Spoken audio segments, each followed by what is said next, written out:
Now, if you watch that video and what many women are saying in the comments, you might think this is just a one-off.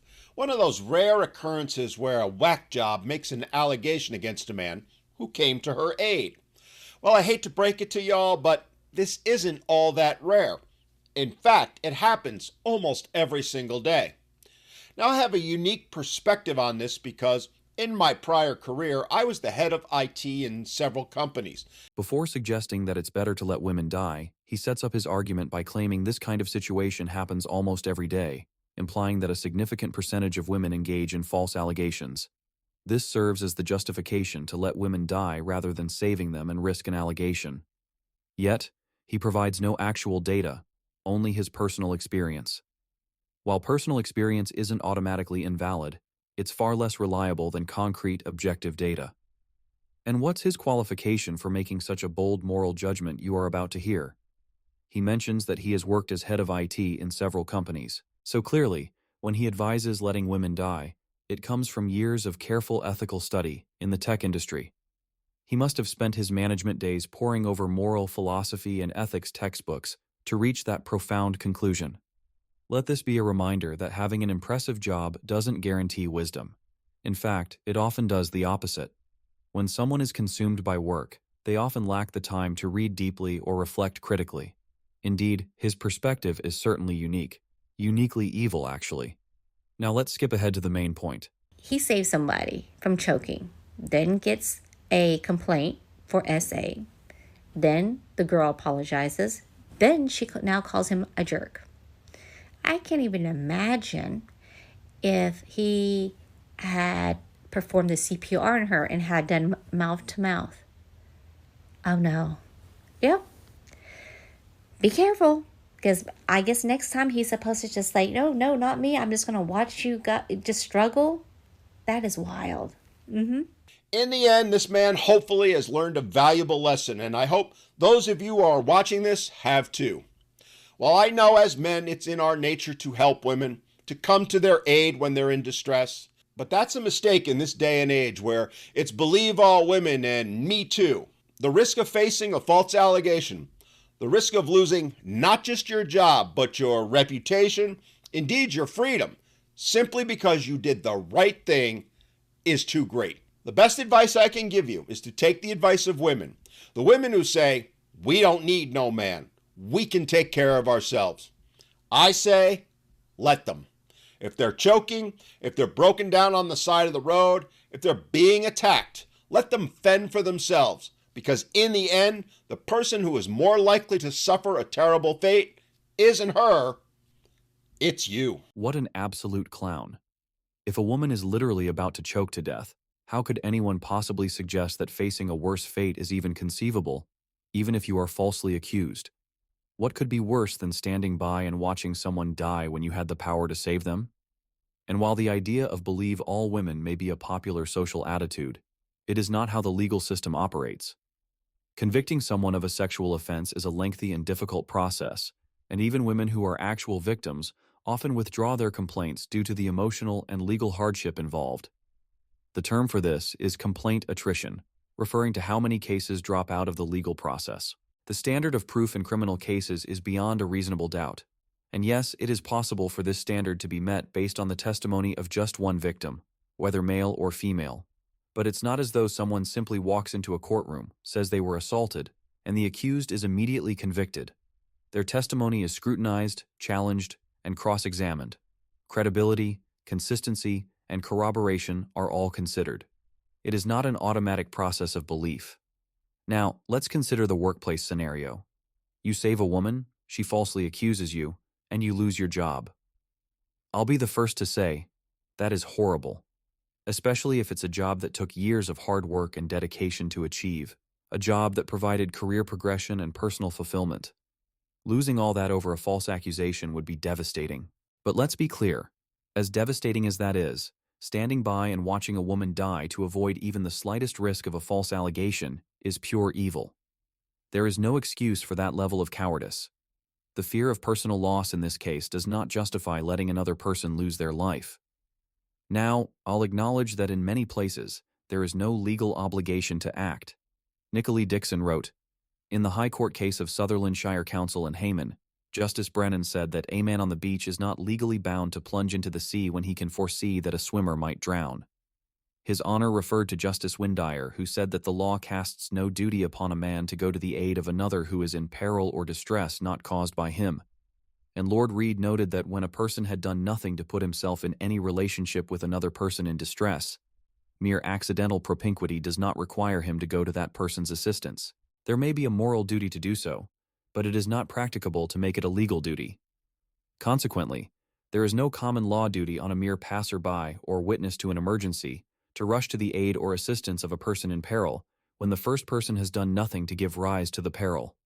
However, there are some situations, such as where someone has a duty to protect a person under his or her control, or because of a pre-existing relationship, such as employers or teachers, where a duty to act to protect from harm may arise. So yes, the law may not require you to act depending on your jurisdiction if you're just a bystander. But let me be crystal clear. What is legal isn't always moral. What is legal is not always moral, and what is moral is not always legal. Sometimes it's impractical to make something the law, even if it's morally right. Take enthusiastic consent as an example. It is usually good for healthy relationships, but to enforce it by law would be impractical and likely unjust. I discussed this in a separate video. Moral should not always be legal, and immoral should not always be illegal. But just because the law doesn't force you to act doesn't mean you shouldn't. There is the letter of the law, and then there's true morality. Now let me teach you some ethical lessons. Your mother apparently didn't teach you. Here's how biblical ethics may approach these situations, and maybe, just maybe, you'll have a change of heart from your cold, secular perspective and embrace something better. The first and most fundamental point is to understand the inherent value of human life. This is a core teaching of the Bible, introduced right on its very first page. In Genesis 1:27 it says, "So God created man in his own image. In the image of God he created him. Male and female he created them." This is one of the most profound statements in all of Scripture. It establishes that every human being, male and female, is created in the image of God. This means that every person carries an inherent, immeasurable dignity and worth, simply by virtue of being human. As for evil people, I discussed this in my video on soldiers killing in war. But we are not talking about evil people here, we are talking about regular women. If you genuinely believe that human life reflects the image of God, then how could you possibly come to the conclusion that letting someone die, especially over such a minuscule risk, is acceptable? If life is sacred, then every effort must be made to preserve it, even when it's inconvenient, even when it's uncomfortable, and yes, even when there's a risk. Let's be real. The risk of being falsely accused in such a situation is tiny, but the risk of death from choking is immediate and absolute. One life lost is a tragedy. To walk away and do nothing is to reject the divine spark within that person. It is to say, your life isn't valuable enough for me to take a risk. Your attitude does not reflect someone who values life. It reflects fear, self-preservation, and an unwillingness to sacrifice for the sake of what is right. It's the attitude of someone who sees life as cheap, not sacred. But if you truly internalize the teaching that every person is made in God's image, then you would understand that a risk so small cannot justify standing by while someone dies. Valuing life means doing what is necessary to protect it, even when it's uncomfortable, even when it comes at a personal cost. That is the weight of responsibility we bear as moral beings. The second foundational point is the commandment to love your neighbor as yourself, found in Leviticus 19:18. Do not seek revenge or bear a grudge against any of your people, but love your neighbor as yourself. I am the Lord. This is one of the most important ethical teachings in Judaism. And while I am Jewish and not Christian, I'll also reference what Jesus taught, which aligns with Jewish thought. He famously said in Matthew 7:12, "In everything, then, do to others as you would have them do to you. For this is the essence of the law and the prophets." Now ask yourself, is letting someone die a loving act? Obviously not. Love isn't just about feelings. It's about actions that reflect care, compassion, and a desire for the well-being of others. Part of love is doing what you can to help someone in danger. Part of love is wanting the best for others, even if it involves a personal risk. And think about the logic of do unto others. It's really simple. Would you want people to let you die over some minuscule risk of being falsely accused? No, you wouldn't. You would expect others to help you, to value your life, to act out of basic decency. So why would you advocate for letting someone else die? Why should you treat others with any less value than you'd expect for yourself? And yes, I acknowledge there are unequal risks between demographics, but it is nowhere near severe enough to allow someone to die over. But don't just think about yourself. Extend that logic to the people you care about. Imagine it was your mother, your sister, or your daughter choking. Imagine a stranger standing there, weighing whether to save her but deciding not to because they're afraid of a hypothetical false accusation. Would you stand there calmly, satisfied that they made the right decision? Would you think, oh well, better safe than sorry? No. You would feel rage, deep, burning rage, at the injustice. You would cry out at the cruelty, knowing that someone you loved died not because there wasn't a way to save her, but because a stranger chose cowardice over compassion. And yet that is exactly what you are advocating for others. The very thing that would enrage you if it happened to your family is what you are suggesting for strangers. Why? Because you have allowed fear to cloud basic morality. This isn't complex philosophy. This is basic ethical thought, a moral principle that even a child can understand. And yet you are failing it. You talk of others of being unethical, but your own position is morally bankrupt. You are advocating for indifference in the face of death, and cruelty in the name of self-preservation. You are ethically illiterate, so consumed by fear that you've abandoned the simplest moral truths. The third point comes straight from Leviticus 19:16. You must not go about spreading slander among your people. You must not endanger the life of your neighbor. I am the Lord. Other translations say it as, neither shalt thou stand idly by the blood of thy neighbor. This commandment has been consistently interpreted by Jewish scholars to mean that we have a moral obligation to save someone whose life is in danger. To witness someone dying and choose to do nothing is a direct violation of this law. And let's be honest, it takes a psychopathic level of barbarism and cruelty to stand there and watch a person choke to death, especially if that person is begging for help, and still decide to do nothing. I am not using the term psychopath lightly. What you are advocating for is a level of detachment from human suffering that is genuinely disturbing. Imagine this scene. A woman is choking. Her eyes are wide with fear. She reaches out in desperation, maybe even gasping, "Please help me." And you stand there, cold, indifferent, refusing to act. That's not just cowardice. It's not even mere misogyny, though it certainly fits that description.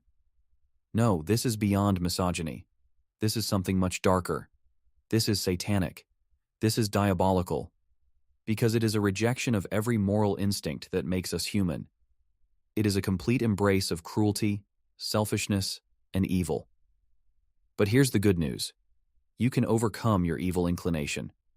You have the power to realign yourself with proper ethics, to reject this path of indifference and cruelty.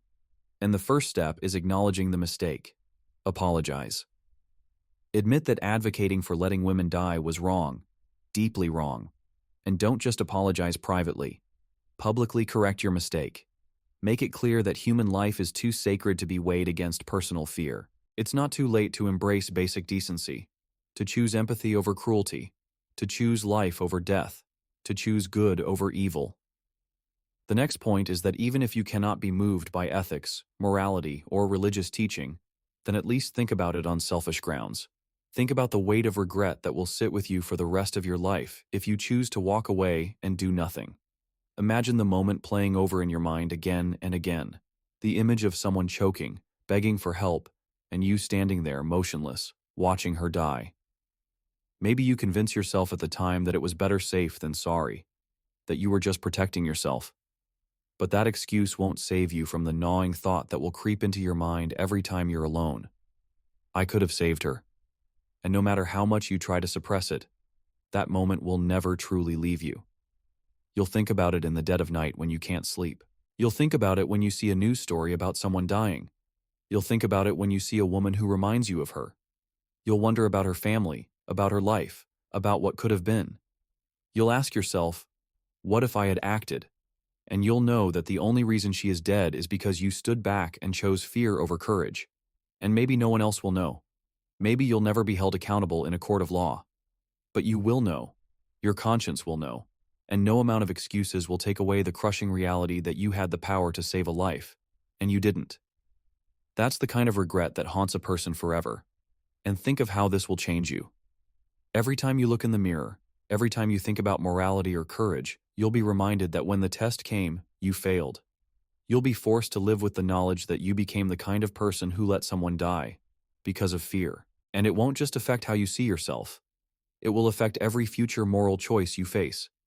Because once you've allowed yourself to cross that line, once you've chosen selfishness over saving a life, it gets easier to justify the next wrong decision. It sets a precedent for a lifetime of cowardice. Is that the kind of person you want to be? Do you want to be haunted by that moment for the rest of your life? Do you want to carry that weight, knowing that your fear cost someone their life? If there's any part of you that values courage, dignity, or decency, then you already know the answer. You already know that no excuse will ever be enough to silence that regret. The only way to atone for such a failing is to go out of your way to save a different person. At least one. But the more you save, the greater your atonement will be. That is your greatest hope for salvation. And to make matters worse, it's not just about the woman whose life you would let slip away. It's about everyone connected to her, especially her family, her children, her parents, her siblings, her friends. Every single one of them would be shattered by her loss. If she's a mother, then think of what her children will endure. Even a flawed mother is better than no mother at all. A mother offers love, guidance, and memories, no matter her imperfections. But if she dies, her children grow up with an irreplaceable void. They lose not only her presence but every future moment she would have been part of.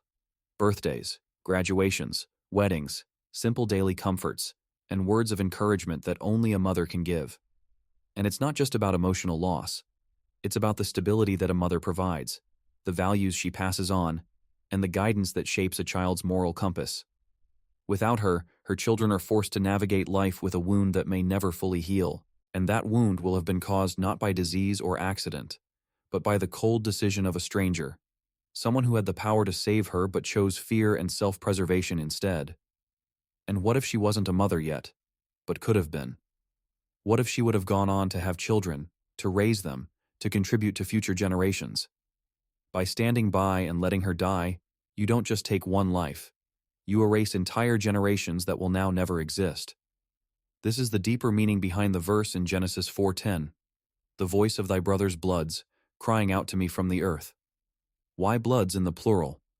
Jewish commentators explain that it refers not only to the blood of Abel, but to the potential descendants who would have come from him, the lives that were cut off before they could even begin. When you let someone die, you don't just take one life. You take every life that would have come from them. So imagine that. Every future child who would have been born, every grandchild, every descendant who would have walked the earth, all erased by your refusal to act. That is the magnitude of the loss you would be responsible for. And think of her family. How would they feel knowing that their loved one died not because it was unavoidable, but because someone nearby chose fear over action? Can you imagine the rage, the pain, the injustice they would feel? If it were your mother, your sister, your daughter, would you accept that kind of loss?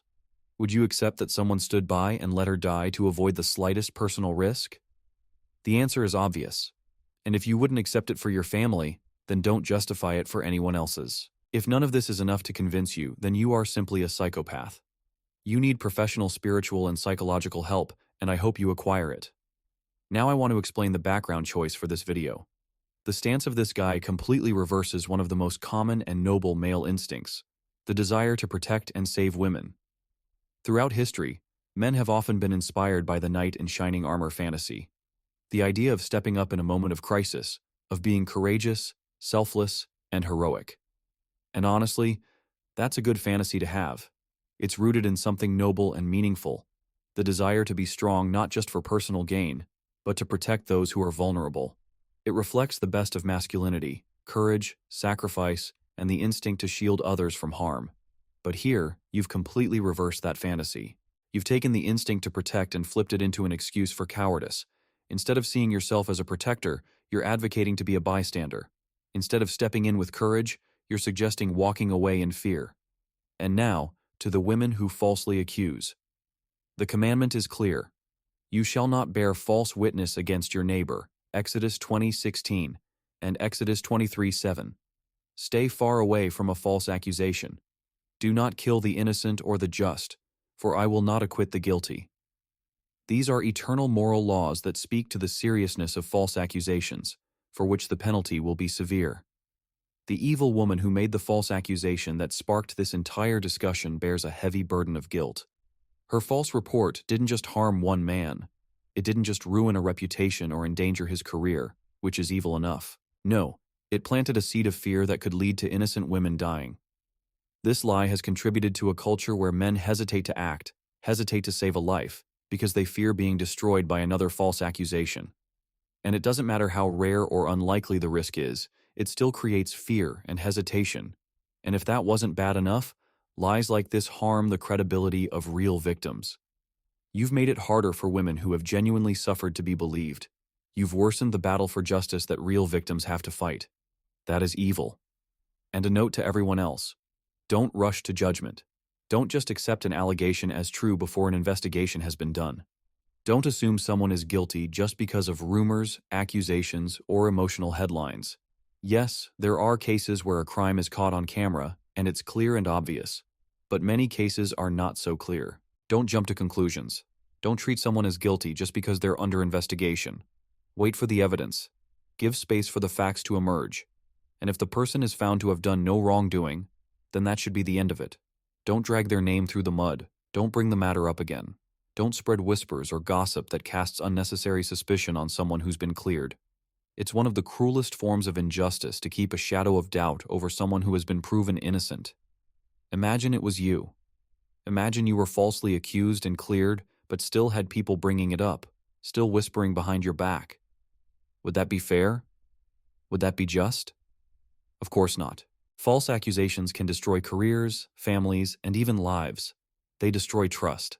And they create the very fear that stops people from doing what is right.